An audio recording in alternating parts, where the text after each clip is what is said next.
汇入音讯。好，我们先来看如何汇入音讯。首先我们选择档案，然后汇入至元件库。在我们的范例档案第7章里面呢，它的资料夹有一个叫 sound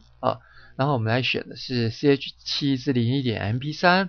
那么我把它汇入之后呢，在元件库我们就可以看到它。我现在点按，我们可以看到它有音波出现。那么这边有一个播放钮，我们可以试听好的，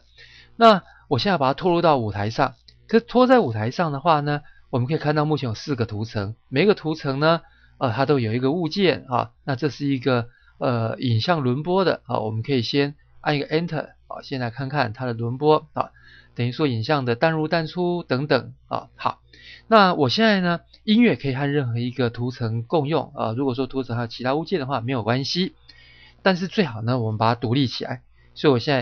在点按新增图层，那么我现在多了一个图层叫图层7好，那我现在就把这个音讯把它拖移下来。那我们可以看到直接在这个地方可以看到它就有音波了好，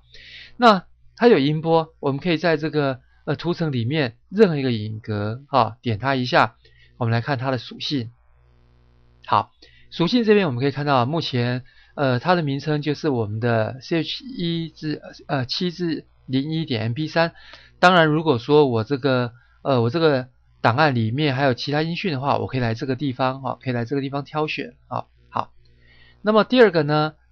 它的效果我们可以有左声道右声道，或者说我要向右淡出向左淡出淡入淡出等等，我们可以来替这个音讯来做这些音效。那同步呢，我们可以看同步有所谓事件开始停止串流，那这个差别呢请你参考课本课本有详细的说明。好，重复要重复几次，目前我在播动画的时候它目前重复1次，我可以把它增加重复5次，或者说我干脆就一直循环好了，就是一直不停止的播放这样也可以好，那么以上呢就是汇入音讯